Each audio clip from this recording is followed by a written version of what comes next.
Dans ce nouvel épisode, Les héros de la vente, j'invite Romain Francia pour nous parler de gestion du contenu marketing à destination des commerciaux. Romain va nous expliquer qu'est-ce qui a changé pour les commerciaux en 2021, pourquoi la gestion et la valorisation du contenu dans une entreprise sont souvent compliquées, comment aborder le social selling et sa saturation, et Romain va nous expliquer la pratique du sales enablement. N'hésitez pas à vous abonner aux Chroniques de la Vente pour recevoir chaque semaine la veille décalée sur la vente. J'essaye de vous mettre plein de tips sur les formations, les outils, les livres autour de la vente. Vous pouvez aussi retrouver notre playbook de vente sur notre site web vive.fr et bien sûr tester notre logiciel pour entraîner vos commerciaux avec notre plateforme de vidéo coaching Vive. Je voulais également vous parler de HubSpot avant de commencer l'épisode. On en parle souvent dans ce podcast, mais les CRM sont la plupart du temps inefficaces et freinent votre croissance. La plateforme CRM évolutive de HubSpot réduit les frictions et la complexité et va aider vos équipes marketing, commerciales et services clients à collaborer pour créer des expériences exceptionnelles. Pour en savoir plus, rendez-vous sur hubspot.fr et contactez-les de ma part. Je suis très content que HubSpot me fasse confiance et soit partenaire des héros de la vente. Bon épisode!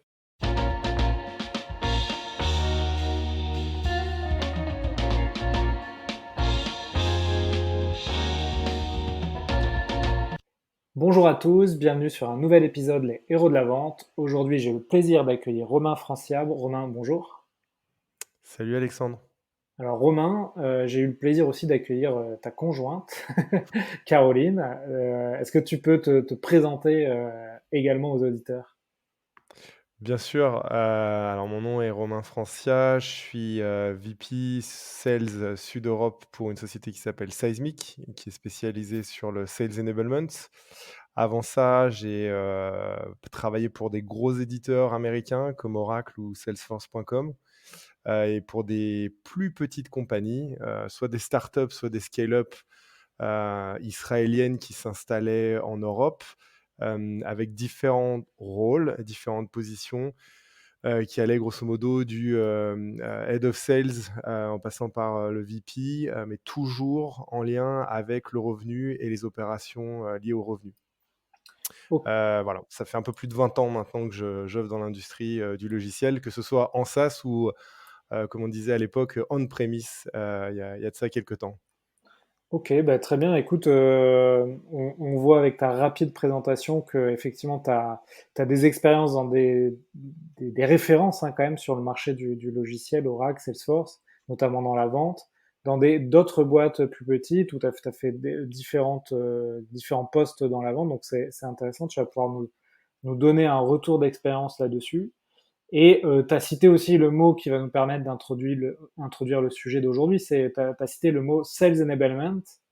Alors, est-ce que tu peux nous expliquer pourquoi tu voulais parler de Sales Enablement aujourd'hui et notamment pourquoi le Sales Enablement est important dans la vente et en profiter aussi pour donner déjà une définition aux auditeurs qui ne connaissent pas ce mot qui, j'ai l'impression en tout cas sur le marché français, est de plus en plus courant dans l'écosystème de la vente.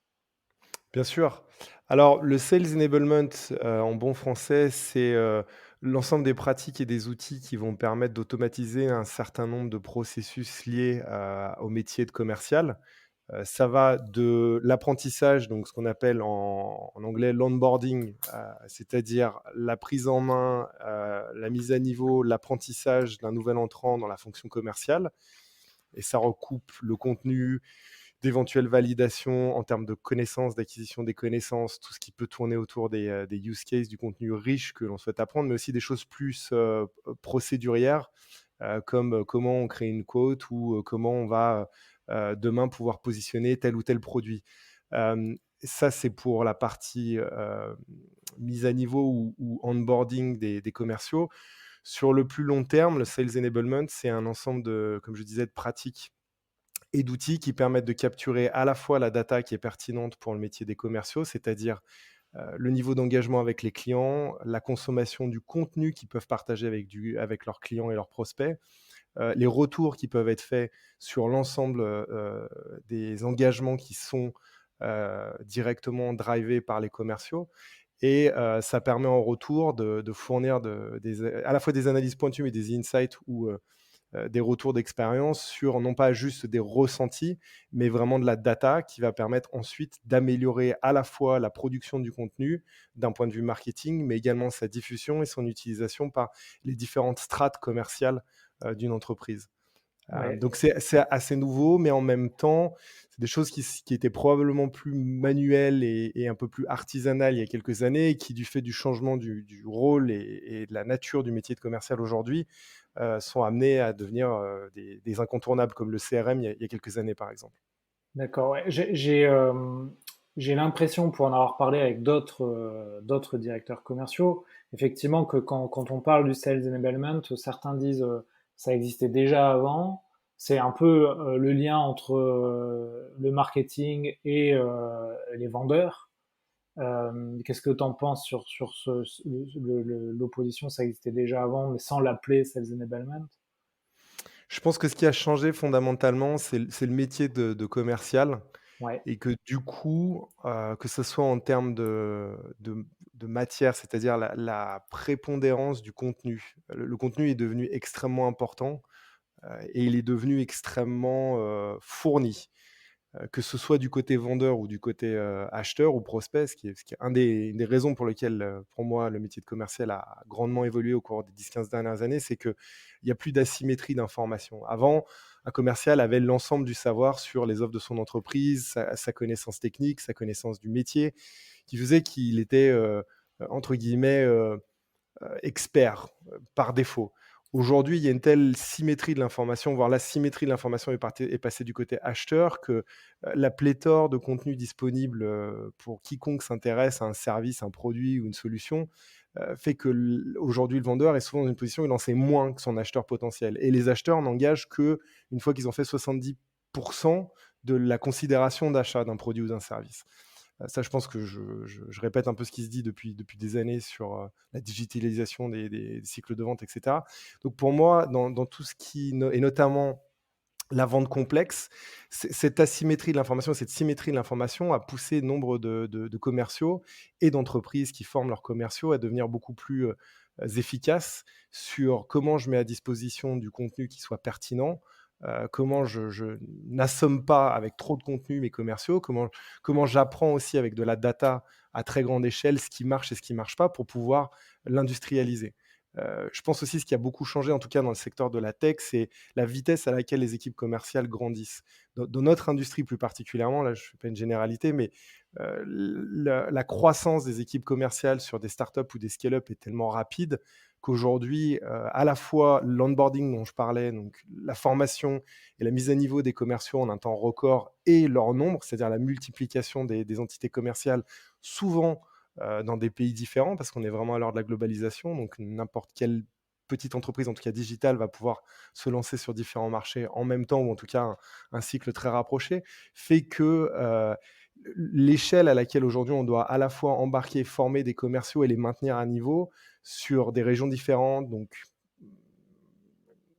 dans des bureaux qui ne sont pas les mêmes, encore plus aujourd'hui avec les effets du confinement et le travail depuis la maison, c'est devenu aujourd'hui un impératif que d'avoir des systèmes qui permettent justement de transmettre ce savoir, de gérer la charge et en même temps d'apprendre, parce que l'idée, c'est pas de dupliquer comment dire, les mêmes recettes qui ne marchent pas d'un pays à l'autre, d'une équipe à l'autre, d'une BU à l'autre. Et donc, du coup, je pense qu'il y a beaucoup plus de pression sur l'efficacité et l'harmonisation de tout ce qui peut relever de la formation commerciale et de la mise à niveau des commerciaux que ça a pu l'être auparavant. Et je pense que c'est ça qui a vraiment changé. C'est plus une question d'échelle et de rapidité avec les changements avec lesquels évoluent les entreprises aujourd'hui.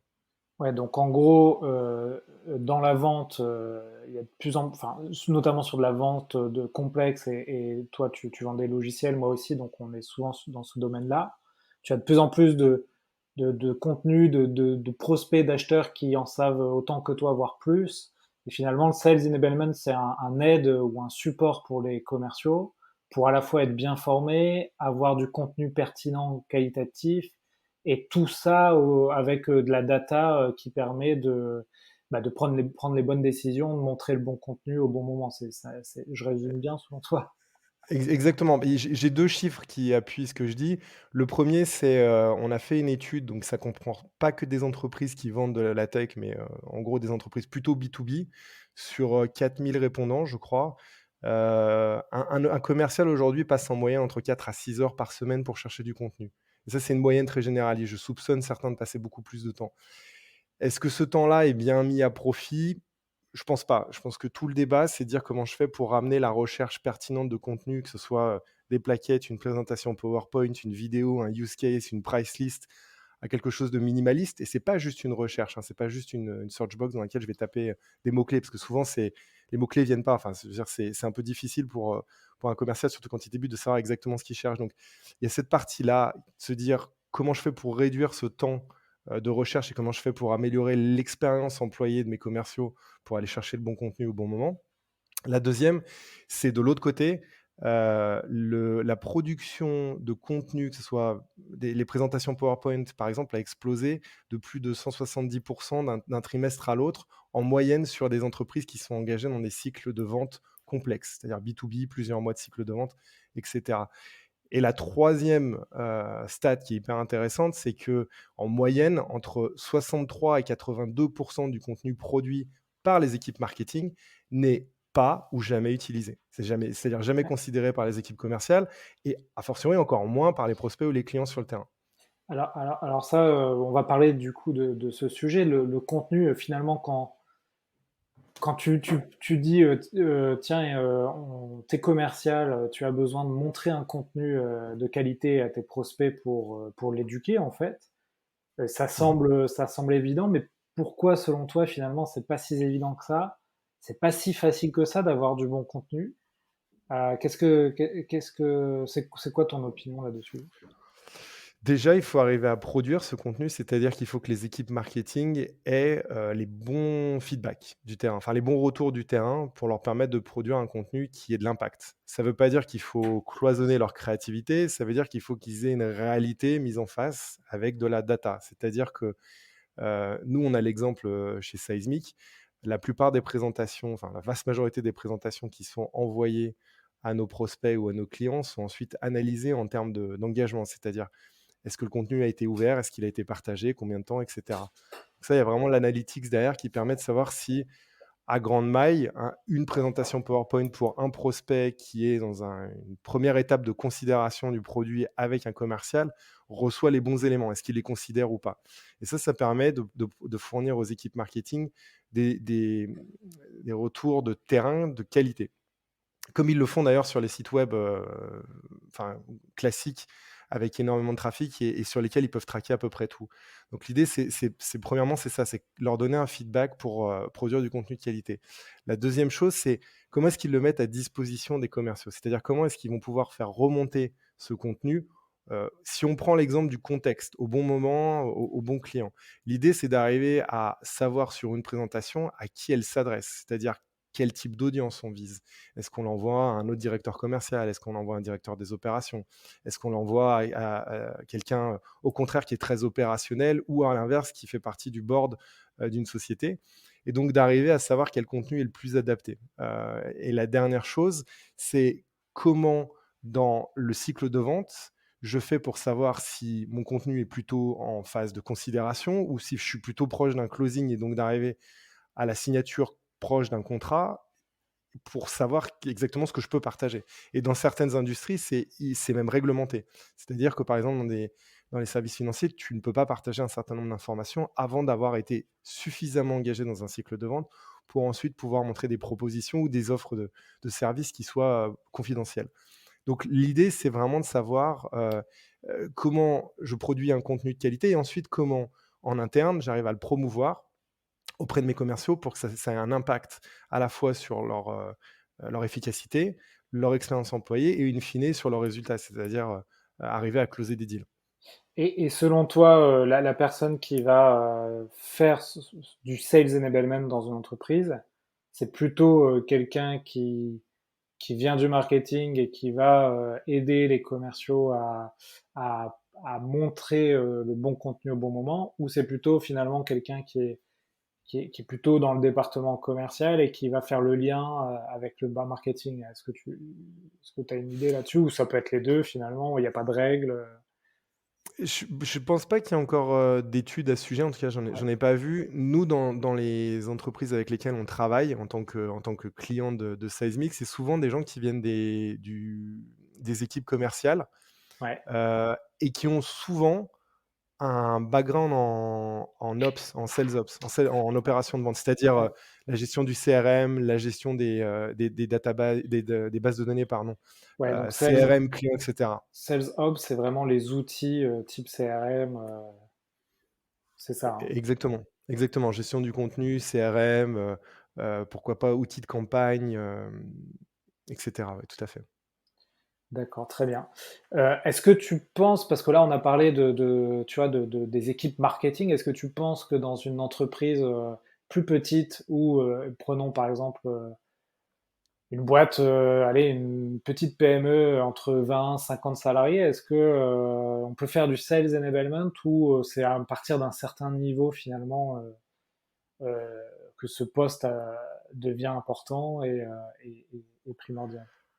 Alors forcément, les effets en termes de productivité sont beaucoup plus importants, si les équipes commerciales sont, très grandes. C'est-à-dire que l'effet d'efficacité sur l'engagement avec des prospects, la réduction du cycle de vente, peut-être une augmentation aussi du panier moyen ou du deal moyen. Ça, ce sont des effets qui vont forcément avoir plus de levier si on adresse des populations commerciales qui sont de l'ordre de plusieurs centaines, voire plusieurs milliers de commerciaux. Et a D'accord. fortiori, s'il y a aussi un, une répartition géographique large. Là, en l'occurrence, avec le travail à la maison et ce genre de problématique, aujourd'hui, le sales enablement a quelque part explosé à cause de ça, parce qu'il fallait vraiment pouvoir avoir des outils de communication qui soient unifiés. Ouais, Mais je pense que c'est plutôt lié à la taille des équipes sales qu'à la taille de de l'entreprise. l'entreprise en elle-même. Exactement, exactement. D'accord. Et tu en as parlé rapidement. Tu as dit ça a explosé avec le télétravail. C'est-à-dire, tu peux nous expliquer ça? Ah bah nous, on a en tant que fournisseur de solutions pour le sales enablement, clairement, passé l'effet Covid, et confinement qui a impacté l'économie, comme chacun sait, on a eu beaucoup plus de demandes, dans des secteurs qui n'étaient pas au début des secteurs clés, pour Seismic en termes de prospects. Parce que, il y a eu un vrai, besoin autour de l'unification des outils pour les commerciaux. Alors les 1ers, c'était effectivement la communication, sur, Zoom, enfin sur des outils de conférence en ligne, bien entendu, Zoom, Teams et cetera.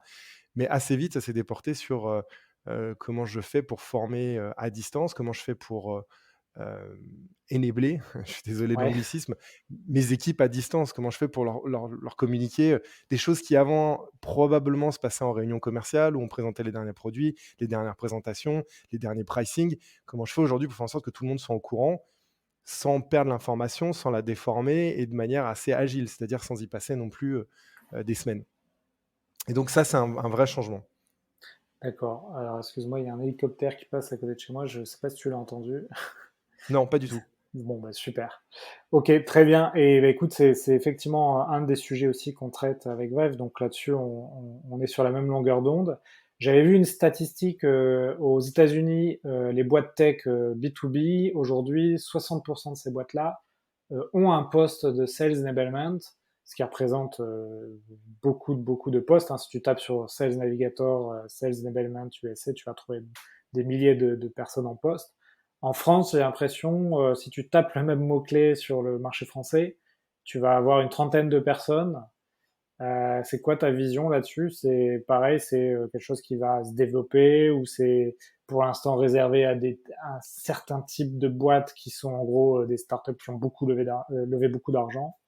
C'est quoi ta vision là-dessus? Alors, déjà, il y a pas de mot aujourd'hui français pour sales Oui, enablement, donc je pense que ça veut tout dire. c'est Je pense vrai. que le jour où on arrivera à avoir un mot français pour sales enablement, ça veut dire que le marché sera mature et que du coup, on pourra s'adresser vraiment à un très, très grand nombre d'entreprises.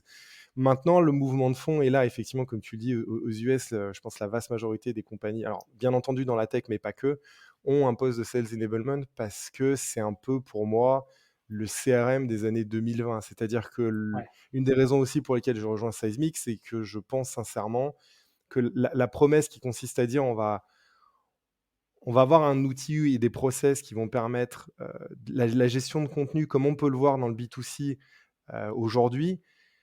Pour moi, c'est une évidence. C'est-à-dire que je suis toujours parti dans mes précédents jobs avec l'a priori que ce qui se fait aujourd'hui dans la grande consommation et les outils et les habitudes qu'on prend en tant que consommateur de contenu, je pense à Netflix, je pense à Spotify ou Amazon, avec leur moteur de recommandation, leur navigation, et cetera, va un moment donné influencer fortement le monde de l'entreprise et les employés vont se tourner en demandeurs. Ils vont même plus penser que c'est possible, ils vont l'exiger, d'avoir cette facilité d'emploi. Et donc, pour moi, la vision, c'est comment je fais demain pour avoir un Netflix en termes de moteur de recommandation ou un Spotify en termes de recommandation de musique, mais transposé dans le monde B2B. Donc, qui va me pousser le bon contenu ouais, pertinent en fonction de dans quel cycle de vente je suis, avec quel prospect je parle, avec quel client je suis engagé, sur quels verticaux, sur quelles industries mon métier se focus, et cetera. Et quelles sont les tendances, qu'est-ce qui marche ailleurs, et cetera. Et qu'est-ce qui ouais. marche au sein de la boîte. Pour moi, c'est ça en fait. Pour moi, c'est l'avenir. Donc, je ne sais pas combien de temps ça va prendre, pour être honnête, mais je pense que ce métier-là et ces outils-là sont amenés à devenir un standard dans la plupart des organisations commerciales. Et juste, peut-être une question bête, mais on est d'accord, le bon contenu, le contenu que tu peux avoir et utiliser, ça peut être de l'écrit, de l'audio, de la vidéo, des images, des statistiques, c'est ça, hein? Bien sûr, bien sûr. On parle de contenu riche, donc tous les formats qui peuvent être mis en production pour une société, ouais, tout à fait. Ouais, et donc en plus, avec l'apparition de nouveaux réseaux sociaux, par exemple, j'ai fait un épisode sur TikTok, on a vu à un moment donné la folie Clubhouse qui s'est un peu apaisée, ça fait autant de nouveaux contenus finalement ou de plateformes où partager du contenu, quoi. La beauté du métier de commercial aussi, c'est qu'il y a une créativité intrinsèque pour engager, Ouais, ses prospects, ses clients avec des nouveautés, en fait et je pense que c'est fait volontairement. L'idée, c'est de se démarquer aussi de la concurrence et donc effectivement, je pense que les compagnies et les sociétés qui arriveront à maîtriser cette richesse et cette créativité, mais du point de vue du contenu, seront définitivement celles qui prendront un avantage compétitif certain dans le futur. ouais, bah écoute, c'est marrant parce que ce matin, j'ai eu un rendez-vous pour préparer un futur épisode du podcast où le thème, ça va être effectivement la créativité dans la prospection. Ah bah, Et, voilà. et, on et on va essayer de parler de choses qui sont assez originales dans la prospection. Par exemple, des lettres manuscrites ou autres. Enfin, donc, on est vraiment dans le sujet, ouais. Non, mais je pense que c'est un vrai questionnement et l'idée, c'est de savoir effectivement comment face à une manne de contenu, d'idées, plus ou moins créatives d'ailleurs, comment je m'y retrouve en tant que commercial? C'est une vraie jungle. Comment je fais pour naviguer? Comment je fais pour avoir plus qu'un Google d'entreprise, mais vraiment, je tiens l'analogie avec les moteurs de recommandation. Comment je fais demain pour être appuyé par de l'intelligence artificielle aussi, hein, parce qu'avec Seismic, on y travaille depuis un moment, pour avoir ces recommandations qui viennent sans même que j'aille y penser, pour que je puisse être Oui. stimulé et attiré sur des choses qui ont du sens dans mon métier aujourd'hui, qui est un métier qui est pas facile et qui évolue en permanence. Donc l'idée, ce serait, par exemple, tu travailles, je dis n'importe quoi, mais tu travailles dans tes vendeurs pour, je sais pas, des piscines, mais est-ce que ça marche pour le B2C? Non, peut-être pas. Prenons une boîte B2B. T'es Mmh. vendeur pour une solution logicielle pour, je sais pas, par exemple, les vétérinaires. Et en fait, l'intelligence artificielle, en mettant tes mots-clés, finalement, va te partager du contenu de qualité sur le monde des vétérinaires. Ce serait ça un peu l'idée? Exactement et ensuite, parce qu'on va l'ouvrir à l'externe, mais dans un premier temps, surtout pour des sociétés qui ont des offres extrêmement complexes, voire customisées par client, c'est de savoir si, par exemple, je suis engagé depuis 2 mois avec un prospect, qui est, pourquoi pas une firme qui fait des produits vétérinaires. Ouais, justement. Comment je capte, les présentations qui vont bien? Parce que ce que veut surtout pas un prospect, c'est se sentir comme, la comme compagnie d'à n'importe ouais, côté c'est ça. et voilà et avoir le même refrain commercial encore et encore. Alors qu'aujourd'hui, ils s'attendraient avec la formation qui est disponible, à avoir quelque chose d'un peu personnalisé, personnalisé à leur industrie, personnalisé à leur société, personnalisé à leur contexte. Donc en tant que commercial, c'est comment je me log dans mon CRM, par exemple, le matin et j'arrive automatiquement à avoir le nouveau contenu à disposition, qui aurait pu être mis à disposition, qui serait pertinent dans ce contexte-là. Pas forcément parce que ça parlerait que des vétérinaires, mais peut-être parce qu'ils sont dans une phase d'expansion internationale assez importante. Donc quelles autres présentations ou quelles autres vidéos, quels autres use cases on a pu utiliser dans le passé qui mettent en avant notre capacité, nous, en tant que fournisseurs de services ou de produits, à illustrer qu'on est très bon là-dedans et pourquoi c'est pertinent pour cette société à ce moment-là. C'est vraiment Ouais. ça, ça serait l'idée d'avoir une alerte pour dire écoute, là, voilà, on a screené tel ou tel contenu, on a fait ça et ça récemment avec tel et tel client. Est-ce que ça t'intéresse dans ce contexte-là, oui ou non? Très bien. Et donc toi aujourd'hui, ta société, c'est vraiment une société spécialisée dans les outils de sales enablement, c'est ça? Exactement, Seismic qui est leader sur, le sales enablement dans vraiment cette, problématique de gestion du contenu et diffusion du contenu, donc entre des équipes marketing et des équipes, commerciales, alors dans la tech, mais pas que. On a beaucoup, beaucoup de références dans le monde financier, on a beaucoup de références dans l'industrie B2B, et bien sûr, on s'étend, comme je le disais, tout à l'heure. Et alors ça justement, moi par exemple, je dis que ma boîte c'est une boîte qui est sales tech, c'est-à-dire je développe des outils pour les commerciaux. Est-ce que dans ce domaine de la sales tech, toi qui as un peu la double culture américaine, franco-américaine, j'imagine ce que tu vois sur le marché aujourd'hui, que ce soit sur le sales enablement ou d'autres composantes du sales, ça explose. C'est ce que tu vois aujourd'hui. Et alors, moi, ce qui m'intéresse énormément, c'est de voir la transition du métier de sales. Comme on disait, je pense, précédemment, l'idée, c'est que on est en retard. Enfin, les équipes sales, en général, n'ont pas été les premières à être digitalisées, Ouais, même s'il y a LinkedIn, même s'il y a des outils de ce type, même s'il y a du CRM.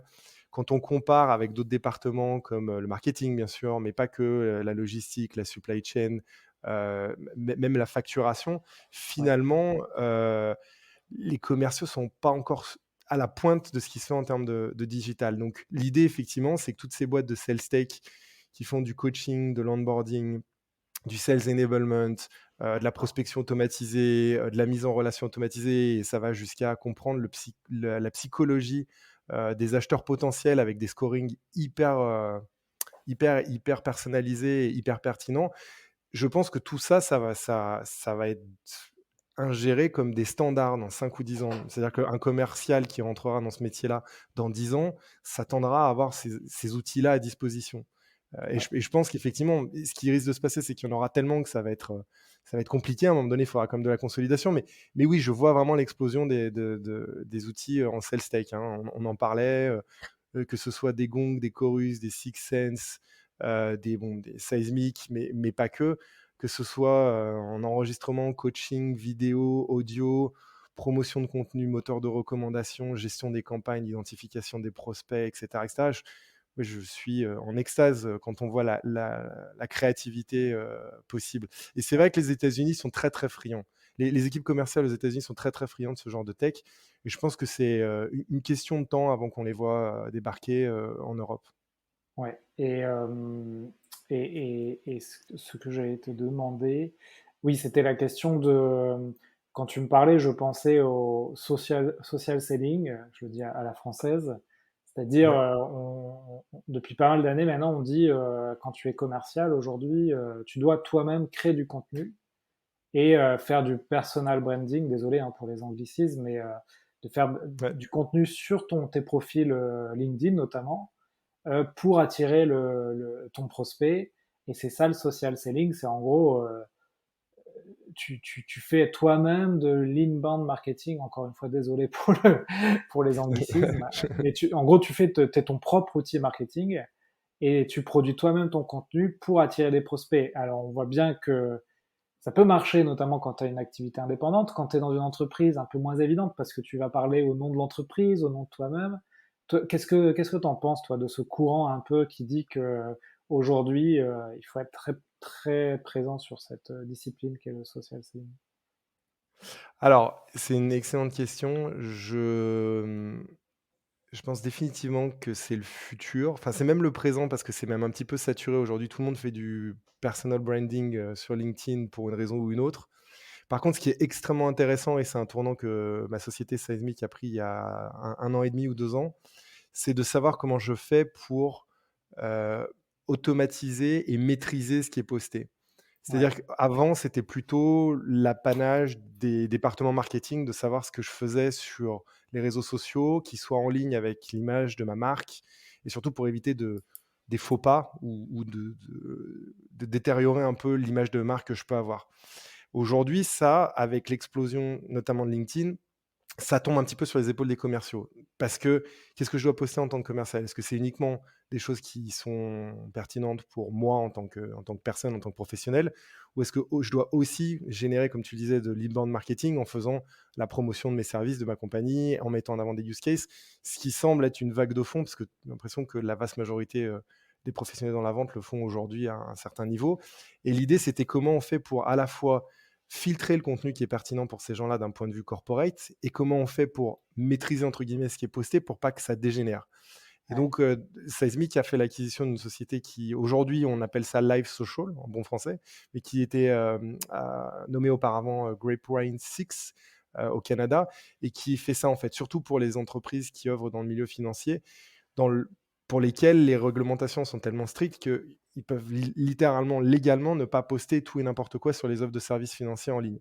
d'accord. Donc il y a eu ce travail autour de la curation, alors je ne sais pas comment on dit en français, le filtrage de ce qui est possible ou pas d'un point de vue réglementaire de promouvoir Ouais. publiquement et ensuite ce qui est pertinent, c'est-à-dire aussi avec du scoring pour savoir qu'est-ce qui a été considéré auparavant, par exemple le nombre de clics, le nombre de vues, et cetera, sur d'autres commerciaux, sur d'autres BU, pour mettre en avant du contenu qui soit probablement plus, engageant que d'autres.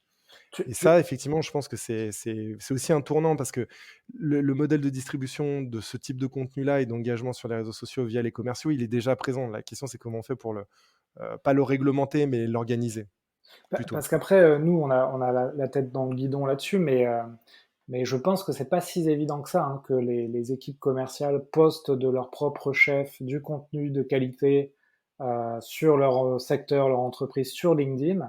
Quand tu sais que sur LinkedIn, 90% des gens, comme sur les autres réseaux sociaux, ne postent pas, mais consultent. Oui, Et moi, je discute par exemple avec les équipes de Lemlist, qui est une boîte que tu connais sans doute, ouais, bien sûr. qui demande à ses commerciaux de faire minimum au moins 3 posts par semaine pour faire du personal branding sur LinkedIn. Et même si eux sont assez en avance là-dessus, tu vois bien que c'est pas évident à faire. C'est-à-dire que déjà, par exemple, si t'as pas, si tu peux ne pas avoir confiance en toi, en tes écrits, il Bien faut sûr, avoir des idées 3 fois par semaine.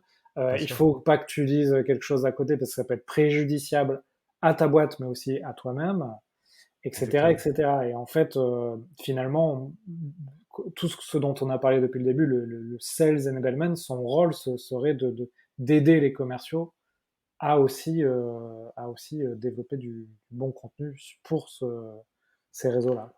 Tout à fait, tout à fait. Et puis, enfin, pour parler franchement, si dans les équipes commerciales aujourd'hui, il y a déjà de la difficulté à chercher du contenu en termes de présentation ou de vidéo pour présenter à ses clients dans des meetings Oui, qui sont relativement confidentiels et qu'ils y passent déjà entre 4 et 6 heures par semaine, oui, comment veux-tu en plus leur demander raisonnablement de poster 3 contenus différents par semaine? À un moment donné, le temps est pas extensible et ils ont des chiffres à faire donc effectivement, je pense que tout ça va amener à une forme d'automatisation, encore une fois, de consolidation autour d'outils sales tech pour arriver à idéalement avoir ce type de inbound marketing, pour parler encore une fois bien français, mais décentralisé à un niveau commercial.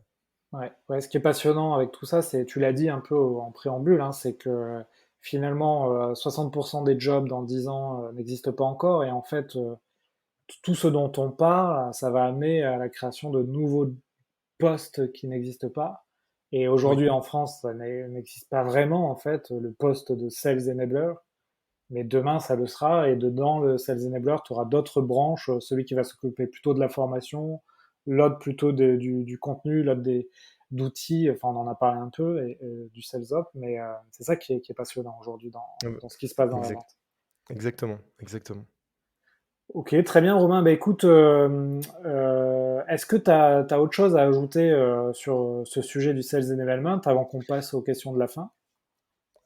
Écoute, si tu me lances, je pense que je peux y passer 2 jours, donc je te Ouais. propose on passe à l'étape suivante, avant que le podcast dépasse les 24 heures.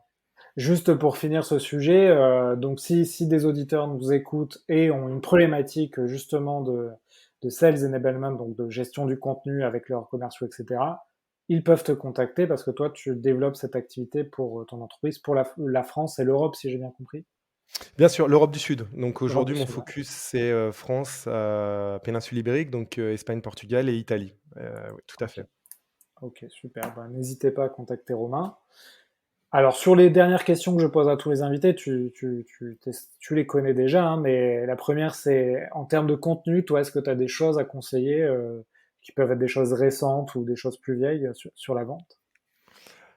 Alors, je me suis mis récemment à Audible, d'Amazon parce que je trouve Ah ça oui. assez pratique. Je sais pas si tu utilises aussi? Alors moi, j'ai utilisé pas Audible, mais un autre outil et j'ai plus le nom en tête, mais plutôt côté livre audio, Cooper, je crois que c'était. Ah! Et là, Oui, tout à fait. je l'utilise un peu moins parce que j'écoute beaucoup de podcasts, donc je suis resté un peu sur le format podcast. Très bien. Bah et du coup, j'ai basculé parce que, je trouve ça assez pratique, même quand je travaille, j'essaie d'écouter des choses où le matin, j'essaie d'avoir une routine dans lequel, j'aimerais pouvoir lire, mais je suis passé sur le format audio et c'est les 2 derniers que j'ai vus qui concernent pas exclusivement la vente, mais que j'ai trouvé extrêmement intéressants. Le premier, bah, c'est un classique, c'est, en bon français, The Hard Things About Hard Things de Ouais, Horowitz, qui parle de son expérience de, CEO, donc PDG en temps de guerre, puisque sa première boîte qu'il a montée, Loudcloud, a quand même vécu, l'explosion de la bulle internet et beaucoup, beaucoup, beaucoup de mésaventures et je trouve ça assez, inspirant de voir quelqu'un qui arrive à s'en sortir alors que littéralement, quand tu l'entends, tu as l'impression que, la terre entière, est contre lui et qui doit lutter contre des éléments qui sont, beaucoup, beaucoup plus gros que ce que lui pourrait gérer et en fait, je trouve ça super bien fait, il prend souvent des citations dans des chansons de rap en plus, US, qui est assez rigolo ouais. et il a un franc-parler que j'apprécie beaucoup. C'est vraiment très, très, très direct. Il y a pas de faux semblants, il y a pas de filtre et je trouve ça extrêmement inspirant. Alors, Donc ça, c'est un truc, que j'aime beaucoup, ouais. je pense que ce bouquin-là, il vaut mieux le lire en anglais parce que j'ai acheté la version française et qui est un peu, je pense qu'elle n'est pas hyper bien traduite parce qu'elle est un peu D'accord, décevante. d'accord. Et après, il faudrait que je la relise, mais en tout cas, il est beaucoup cité ce bouquin, et je pense il faut le lire en anglais en fait. Je l'ai lu en anglais, enfin je l'ai écouté en anglais, mais effectivement, je Ouais, recommande à tout le monde, si possible, de le faire. Surtout en cette période, ouais, on est en période de reprise, mais on a connu des temps pas forcément évidents, au cours des 18 derniers mois et je trouve ça extrêmement inspirant. ouais. La 2e chose, c'était aussi je crois que c'est un best-seller, je suis en train d'écouter Mindset, qui est le livre d'une psychologue dont le nom m'échappe tout de suite, mais qui explique en fait, via des études qu'elle a conduit pendant, 20 ans ou 25 ans, en gros la différence entre, les gens qui arrivent à concevoir les challenges comme des opportunités pour, grandir et s'améliorer et les gens qui au contraire voient, les challenges et sortir de sa zone de confort comme, quelque chose à éviter absolument. D'accord. Et c'est passionnant en fait parce que ça commence avec des études sur, des jeunes enfants. Et ça finit avec, à peu près, tout, donc des professionnels, mais pas que, heu, des gens dans leurs relations de couple et cetera. Alors j'ai pas encore fini, mais je trouve ça extrêmement intéressant aussi parce que c'est extrêmement inspirant de se confronter à de la donnée et on va dire des vues plutôt scientifiques sur ce qui fait qu'à un moment donné, les gens se confrontent à des challenges personnels ou professionnels, et à d'autres pas du tout, en fait. Et donc, si je comprends bien le titre du livre, j'imagine que tout ça, c'est une question d'état d'esprit. Et Exactement, il y a vraiment à un moment donné, un déclic qui se fait, entre, concevoir, quelque chose qui paraît dur, voire insurmontable et quand même essayer, même si on échoue parce qu'on va apprendre quelque chose et on va en sortir, grandi ou en tout cas avec, une connaissance supérieure et pas le prendre comme comme une malédiction finalement. Ouais. Et puis à l'inverse, se dire: «Non, je veux pas y aller parce que ça va être trop dur et que je vais échouer, que je vais souffrir et qu'au final, j'ai pas envie de traverser cette expérience-là, ça m'intéresse pas». Et c'est vraiment ce changement de perspective, pardon, qui fait, beaucoup sens. En tout cas dans les métiers commerciaux, on est souvent en proie, à des états d'âme, à des hauts et des bas quand, certaines choses se déroulent pas comme prévu, et je trouve ça hyper intéressant aussi. OK, très bien. Bah, écoute, je le connaissais pas celui-là, je vais le commander. En termes d'outils ou de routines, qui t'aident à être efficace, de chaque jour, est-ce que tu as des choses ou pas du tout? Alors, j'essaie de courir le matin, tous les matins, au moins pendant 20 minutes pour, me vider l'esprit et ne faire que ça. J'alterne ça avec au moins une fois par semaine, même si je m'y suis pas trop tenu ces derniers temps, une séance de yoga aussi le matin, de préférence, Ouais, en cours. Pour pareil, me mettre dans un état, vraiment méditatif. Enfin, l'idée, c'est vraiment de se détacher du flot de pensées, de choses qu'on a à faire pendant quelques minutes ou 1 heure si possible, pour ensuite, pouvoir se réengager complètement dans une journée en étant très focus. Donc ça, c'est des choses que je m'oblige à faire en termes d'habitude. Et effectivement, j'invite la plupart des gens à essayer au moins, mais c'est vrai que c'est pas tous les jours évident. Et puis après, on en parlait, pour les livres, mais je trouve que le format audio, alors que ce soit podcast ou Audible ou ce genre de plateforme, je trouve ça hyper intéressant parce que ça permet vraiment d'avoir une approche différente des livres. Même si j'aime toujours lire, des bouquins traditionnels, je trouve ça assez intéressant de pouvoir, se faire raconter une histoire finalement, un ouais. peu quand on veut, voilà, pouvoir reprendre des passages et cetera. Je trouve ça hyper sympa, et en plus, c'est sur son mobile, donc c'est vraiment accessible n'importe quand, n'importe où. Ouais, ouais, ça permet d'écouter en marchant, donc marcher, c'est bon pour la santé, donc on fait 2 choses en même temps, c'est pas mal. Exactement. OK, très bien. Alors Romain, on va clôturer l'épisode avec les 2 dernières questions. Est-ce que tu peux nous raconter, une vente qui t'a marqué dans ta carrière, surtout qui t'a appris quelque chose? Donc c'est surtout l'apprentissage qui nous intéresse. Et enfin, pour finir, si tu pouvais inviter quelqu'un dans ce podcast, tu inviterais qui? Alors, une vente qui m'a marqué récemment, c'est, sans le citer, c'est le premier groupe de luxe au monde, qui est français forcément, Ouais, qui nous a énormément challengés lors d'une expérience précédente, donc pas avec Seismic, mais avec une autre compagnie pour laquelle j'ai travaillé. Sur énormément de choses en parlant de personnalisation des approches, customisation des solutions, des propositions commerciales. On a été, plus ou moins chahutés, et c'est vrai que, de prime abord, on a failli se désengager. C'est-à-dire quand on était au stade, 2 ou 3 de l'engagement en tant que prospect avec un fournisseur, on a à plusieurs moments failli abandonner en disant: «C'est pas pour nous», ou «C'est trop compliqué», ou «Il y a pas assez d'engagement de votre côté, on n'a pas assez de «sécurité» entre guillemets, de savoir que si on met ces investissements en place, donc on parlait, d'éducation, de pilote, de beaucoup de choses que je pense des clients exigeants demandent, sans même avoir déboursé un centime, hein, et qui mettaient pas forcément en lien la valeur qu'on pouvait en tirer, en tout cas des solutions que je proposais à l'époque. Et c'est vrai qu'on a failli se désengager purement et simplement. Voilà, on a failli dire: «No go, ça nous intéresse pas, merci, non OK. merci». Au final, je pense qu'on l'a quand même fait avec quelqu'un, parce que j'avais vraiment un champion pardon, à l'époque, qui travaillait dans les équipes, hem, qui m'a incité à poursuivre quand même. Sans pouvoir s'engager financièrement sur, leur sérieux, m'a quand même fortement impliqué.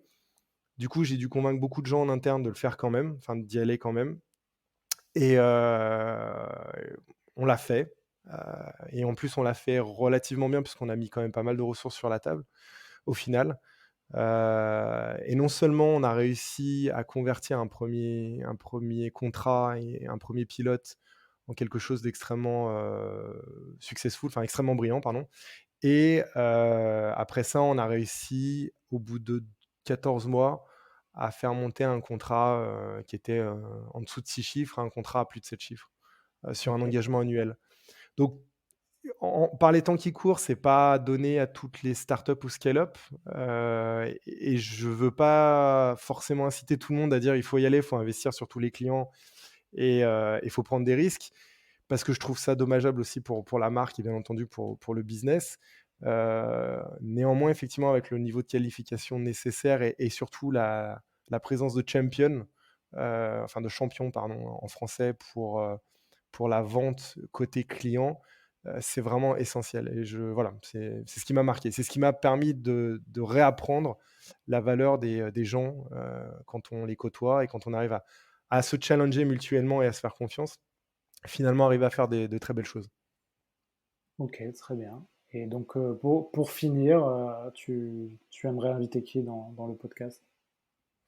Alors, il y a des gens que je connais et que je respecte. Je pense j'en ai quelques-uns en tête. Il y en a un que j'ai croisé récemment qui s'appelle Hakim Bellour, qui est CRO pour une boîte française. Donc, pardon, CRO, c'est Chief Revenue Officer. Donc, c'est, on va dire, directeur global vente chez une compagnie française qui s'appelle Eulerian Technologies, que j'apprécie beaucoup parce il a énormément d'insights, il a beaucoup d'idées et il est passé à travers pas mal de challenges personnellement, donc il a énormément de choses à raconter. Donc je trouve quelqu'un d'intéressant et hyper sympa au Ouais. demeurant. L'autre, c'est Johan Benwalid qui est aujourd'hui chez Akeneo, c'est aussi une société de tech française qui est assez successful. Et qui lui a aussi un parcours aussi hyper intéressant. Il passait chez des gros éditeurs comme Adobe, puis après il s'est mis en tête de monter, en étant le premier homme sur le terrain, plusieurs boîtes, notamment Hootsuite, en France et en Europe du Sud, avec un succès assez remarquable. Donc voilà, pareil, c'est des gens que je trouve très intéressants, qui ont beaucoup d'expérience et de belles histoires à raconter. Donc voilà, je sais pas s'ils accepteront, mais en tout cas, c'est 2 personnes auxquelles je pense. Bah, écoute, on leur enverra l'épisode et puis je leur proposerai. Et puis, si ça tombe, tu pourras les écouter d'ici la fin de l'année après toi sur le podcast. Génial. Ben, écoute, merci Romain pour ta disponibilité. C'était très intéressant. Je te souhaite Merci le Alexandre. meilleur pour la suite. À toi aussi. Si on veut te contacter, j'imagine sur les réseaux, t'es disponible, hein. LinkedIn, Romain Ouais. Francia, aujourd'hui chez Seismic pour l'Europe du Sud. Je suis alors complètement joignable et en général, je réponds assez rapidement sur les requêtes qui me sont faites. Ok, parfait Romain. Eh bien, à bientôt alors Romain. Et puis n'hésitez pas à noter cet épisode 5 sur 5 sur Apple Podcast. Laissez des commentaires, c'est toujours plaisant. Et ça nous permet de remonter dans les classements. Et aussi, vous pouvez aller voir la newsletter Les Chroniques de la Vente pour compléter cet épisode. Et si ça vous intéresse, le playbook des héros de la vente que j'ai mis en ligne sur le site internet vive.fr. À bientôt Romain. Merci encore Alexandre, à bientôt.